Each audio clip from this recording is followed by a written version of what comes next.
téléspectateurs, nous vous saluons dans le précieux nom de notre Seigneur Jésus-Christ. Nous allons prier puis commencer l'enseignement. Seigneur, nous voulons te remercier pour ton amour et pour ta fidélité. Nous te rendons grâce pour ton amour. Éternel Dieu d'Israël, nous voici encore ce matin, ce jour, assis dans ta présence pour écouter ta parole.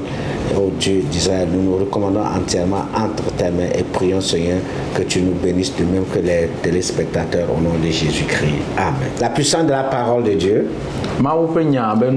c'est le thème que nous donnons à notre méditation de ce jour. La puissance de la parole de Dieu.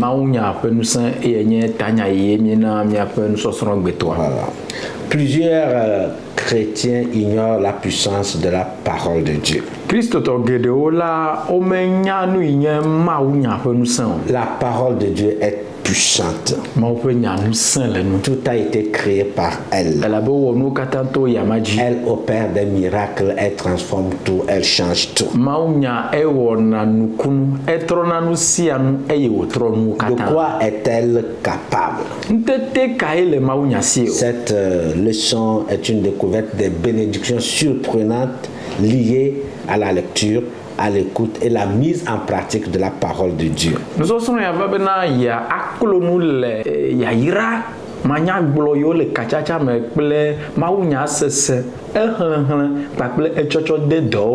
Comme nous l'avions dit, la parole de Dieu est puissante. Elle est efficace, plus tranchante qu'une épée quelconque à deux tranchants, nous dit la parole elle-même.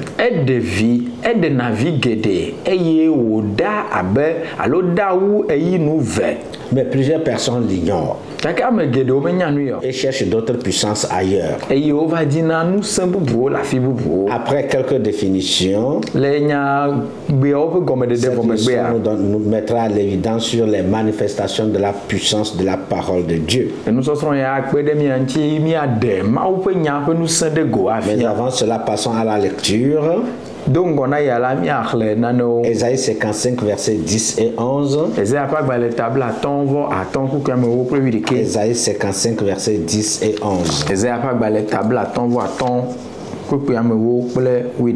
Comme la pluie et la neige descendent des cieux et n'y retournent pas sans avoir arrosé, fécondé la terre et fait germer les plantes, sans avoir donné de la semence au semeur et du pain à celui qui mange.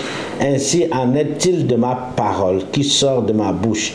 Elle ne retourne point à moi sans effet, sans avoir exécuté ma volonté et accompli mes desseins.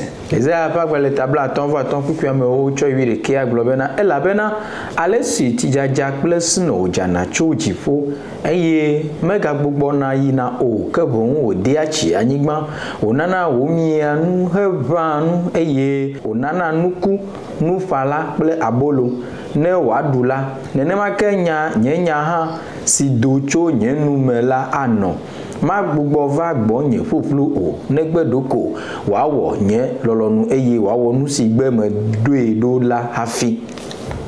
2 Timothée 3, 16, 17. Timothée va gbalé velia tameton kukuwi adeklewi andre. 2 Timothée 3, 16, 17. Timothée va gbalé velia tameton kukuwi adeklewi andre. L'écriture est inspirée de Dieu et utile pour enseigner, pour convaincre, pour corriger, pour instruire dans la justice, afin que l'homme de Dieu soit accompli et propre à toute bonne œuvre.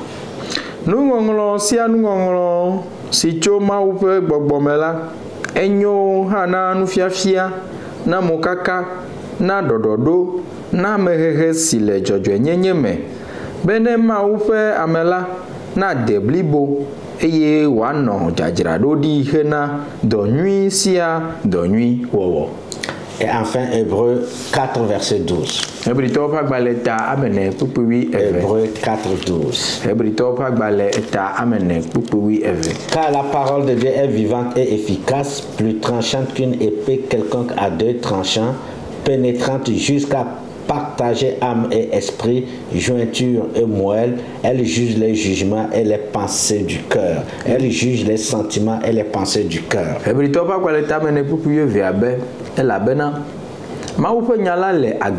eye wo seanu eye wo dana wu yinu ve sia yinu ve eye wo ƒona ɖe ame yina ɖe eme halase sime wo maluʋɔ kple gbɔgbɔ kple funu kpeƒewo kpakple futomemiwo me eye wonye tamesusuwo kple dzimedzidziwo ƒe ʋɔnudrɔ̃la.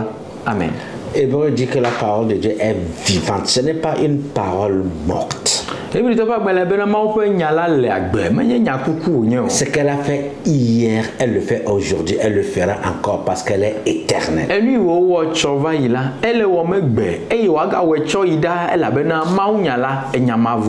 À chaque fois qu'elle sort, elle produit son effet. C'est ce que Esaïe a dit. Il dit lorsque la pluie tombe, avant qu'elle ne retourne, qu'elle ne soit transformée en nuage et retourne pour revenir comme pluie, elle arrose le sol, elle porte du fruit. C'est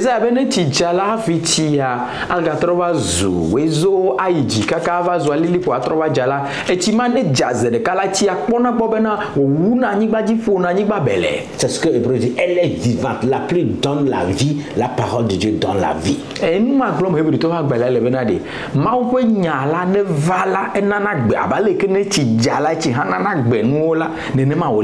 On dit quand elle vient, elle instruit, elle corrige, elle convainc, elle redresse pour former l'homme afin qu'elle soit appréciée, aimée de Dieu.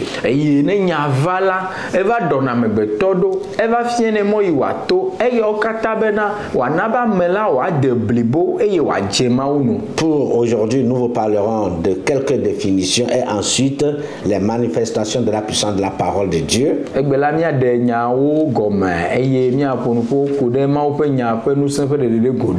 Et prochainement, nous verrons la dernière partie.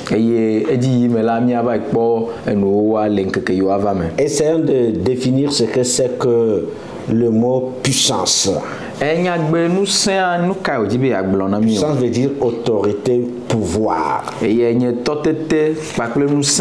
C'est une forte influence et grande capacité d'action sur les êtres, une collectivité sur les choses. Et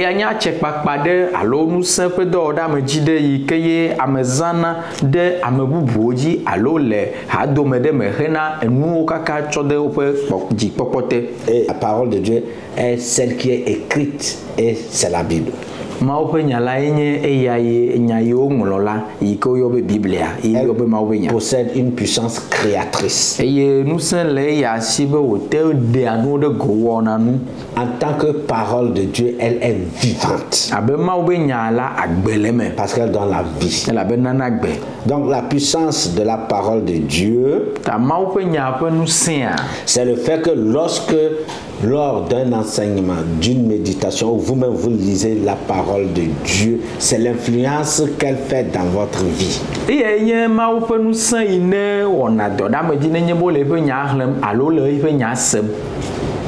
La transformation qu'elle apporte, le changement qu'elle apporte en nous sur une personne ou même sur toute une collectivité.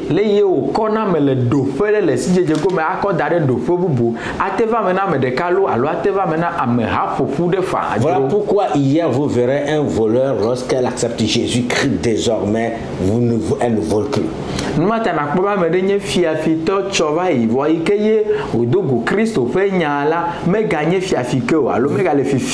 Vous voyez des gens qui sont des idolâtres, des gens qui étaient contre Dieu, mais lorsqu'ils se laissent transformer par la parole de Dieu, ça devient des personnes crédibles, aimant Dieu et l'adorant. Appréciez même pas la société des païens.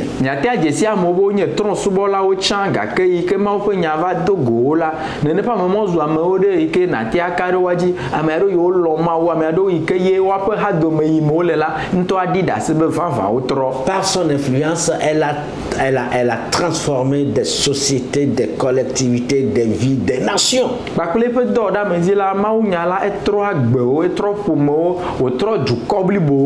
Voilà. Mais quelle manifestation avons-nous de la puissance de la parole de Dieu?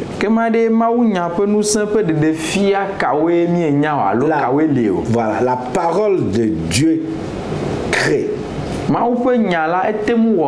Dans Jean 1, verset 3, il est dit toutes choses ont été faites par elle. Et rien de ce qui a été fait n'a été fait sans elle. Tout a été créé par la parole. Rien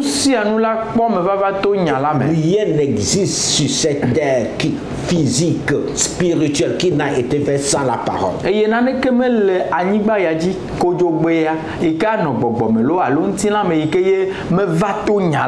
La parole de Dieu révèle Dieu. De même, ce qui est caché, la parole de Dieu vous le révèle. La parole de Dieu détruit les œuvres de l'ennemi. Dans 1 Jean 3, verset 8, Jésus-Christ qui est la parole est venu pour détruire les œuvres de l'ennemi.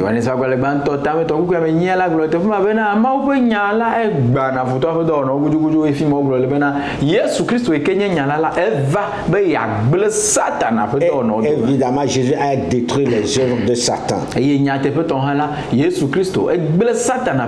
Ceux qui lisent la parole de Dieu sont influencés par elle parce qu'elle les rend sages, intelligents.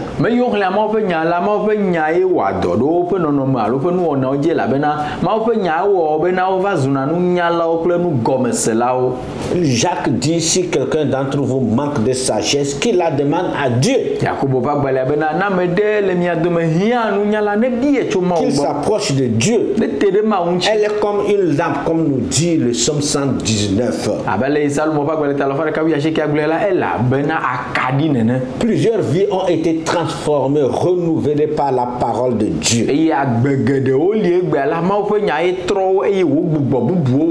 Régénérées par la parole de Dieu.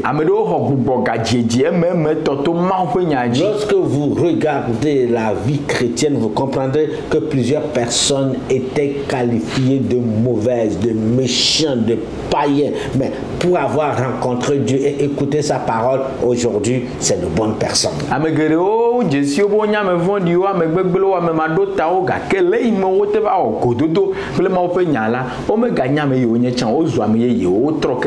Que ce soit l'Ancien ou le Nouveau Testament, la parole de Dieu nous enseigne que plusieurs malades ont été guéris en écoutant Dieu, en écoutant sa parole. Parce que la parole de Dieu guérit les malades.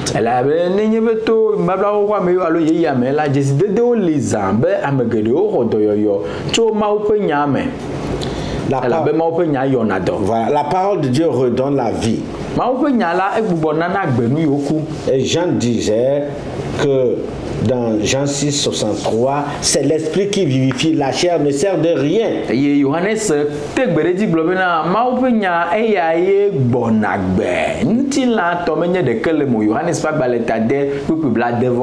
Les paroles que je vous ai dites sont esprit et vie. Et la plupart d'entre nous ont reçu la vie éternelle. Tous les chrétiens, tous ceux-là qui ont donné leur vie à Jésus-Christ en écoutant la bonne nouvelle, l'évangile du salut, ont retrouvé la vie éternelle, ont gagné la vie éternelle.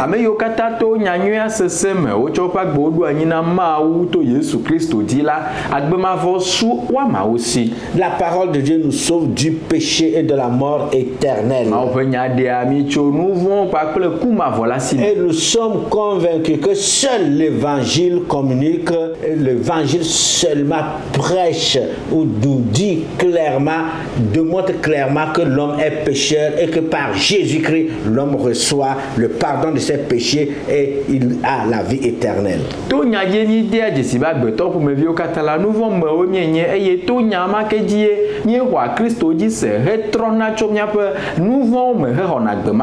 Et selon, nous pouvons lire cela dans Psaume 119, le verset 11. Je serre ta parole dans mon cœur afin de ne pas pécher contre toi. La parole de Dieu nous protège contre le diable et les méchants. Vous savez que le désir du diable, c'est que nous soyons perdus. Mais la parole de Dieu est comme un bouclier pour nous. La parole de Dieu, nous l'avions déjà lu dans 2 Timothée 3, versets 16 et 17, instruit et corrige l'homme.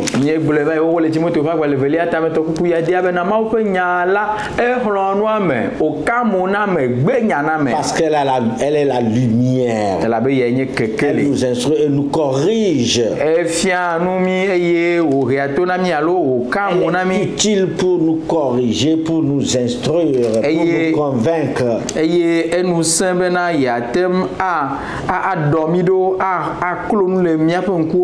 Afin que l'homme de Dieu soit accompli et propre à toute bonne œuvre.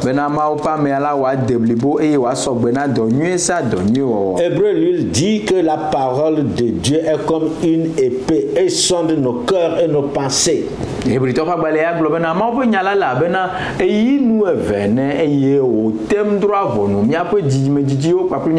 Certaines fois vous entendez des gens dire, pasteur, c'est comme tu savais ce que je suis, ce que j'ai fait avant de venir à l'église, parce que ce que tu viens d'enseigner, de prêcher, dit exactement ce que j'ai dans le cœur, ce que j'ai vécu, ce que je suis.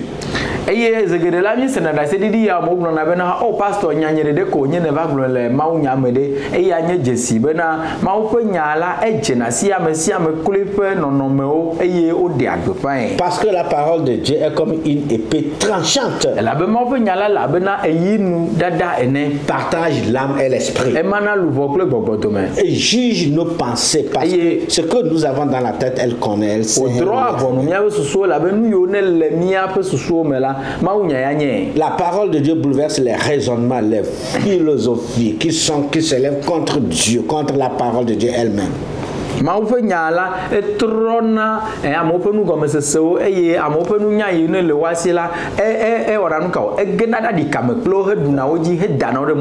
Bouleverse les raisonnements de l'homme.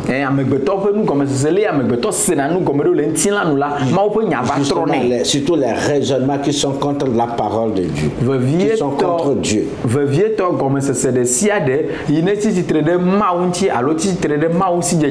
Par la parole de Dieu, on découvre que Jésus-Christ est notre sauveur. Et nous amène à nous obéir à Christ.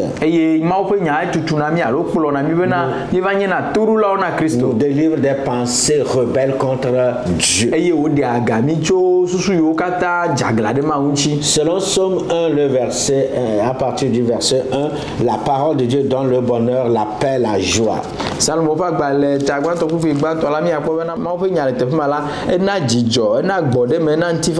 Parce qu'elle dit, heureux l'homme qui ne marche pas selon les conseils du méchant. Ne s'arrête pas sur les voies du pécheur. Ne s'assied pas avec les moqueurs. Trouve son plaisir dans la loi et de l'Éternel et la médite jour et nuit.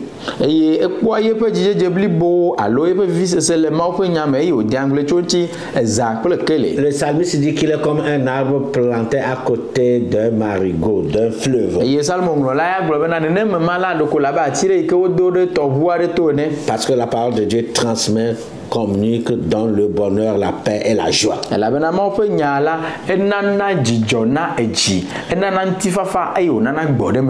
Josué disait à ses contemporains, dans Josué 1, le verset 8, médite cette parole, cette loi jour et nuit, c'est alors que tu réussiras dans toutes tes entreprises. Qu'elle ne s'éloigne pas de toi. Pourquoi? Parce que la parole de Dieu donne du succès dans toutes les entreprises. Si nous voulons tout entreprendre à la lumière de la parole de Dieu, en obéissant Dieu et en suivant les conseils que donne la parole de Dieu, nous réussirons dans tout ce que nous entreprenons.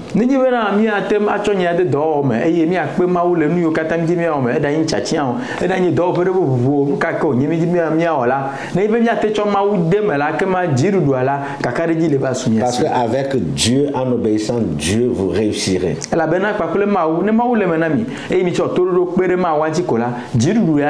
Lorsque vous êtes désemparé désemparés, découragés. Vous avez juste besoin de la parole de Dieu. Et la Bible dit, ne vous inquiétez de rien. La parole de Dieu encourage, console. Et enfin, la parole de Dieu accorde toutes sortes de bénédictions selon Éphésiens 1, verset 3.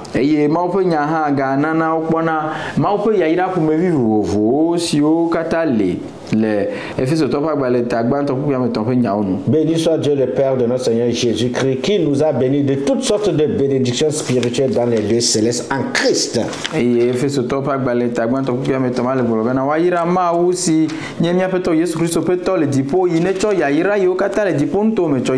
Bien-aimés dans le Seigneur, après avoir écouté juste quelques manifestations de la puissance de la parole de Dieu, nous vous encourageons à la lire, à la méditer, à l'écouter.